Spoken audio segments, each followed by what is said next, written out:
Tidak seperti ekspedisi yang dilakukan oleh Cornelis de Houtman, ekspedisi kedua yang dilakukan oleh penjelajah asal Belanda ini mendapat sambutan yang baik dari Sultan Banten.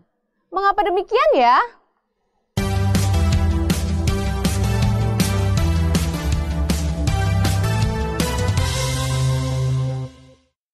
Nah, ekspedisi kedua terjadi dalam kurun waktu 1598 sampai 1600.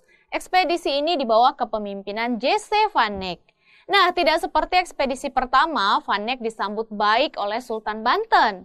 Alasannya Van Eyck disambut baik karena ternyata beberapa bulan sebelum kedatangan Van Eyck, Banten terlibat perang dengan Portugis yang sangat merugikan wilayah Banten. Oleh karena itu, maka Belanda diharapkan dapat menjadi sekutu mereka melawan Portugis.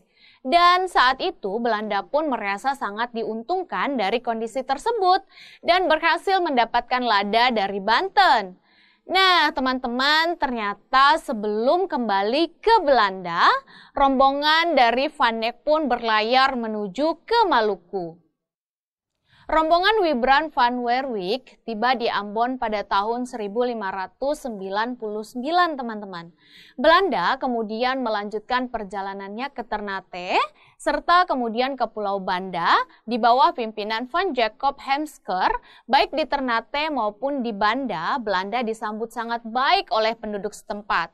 Karena saat itu Belanda diharapkan dapat membantu dan menjadi sekutu mereka untuk melawan Portugis. Dan kemudian pada tahun 1600, kaum muslim Hitu di Ambon kemudian bersekutu dengan Belanda untuk mengusir Portugis. Imbalannya kemudian Belanda diberi hak monopoli untuk membeli rempah-rempah dari Hitu.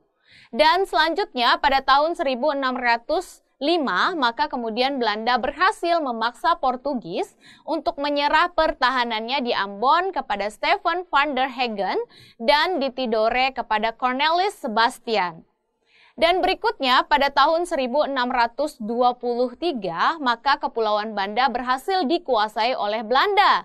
Dan sejak saat itu Belanda sepenuhnya dapat melakukan memonopoli perdagangan rempah-rempah di wilayah Maluku dan sekitarnya. Nah, teman-teman, kita sudah tahu ya bahwa pada awalnya pelayaran pertama Belanda dilakukan oleh Cornelis de Houtman. Akan tetapi pelayaran pertama ini belum banyak mendapatkan hasil dan keuntungan yang besar bagi Belanda. Sehingga kemudian dilanjutkan ekspedisi kedua oleh J.C. van Eyck beserta rombongannya yang berhasil mengembangkan perdagangan hingga ke wilayah Maluku. Nah, teman-teman, setelah jaringan perdagangan Belanda terbentuk di Nusantara, maka kemudian Belanda mendirikan suatu kongsi dagang. Kongsi dagang apakah itu?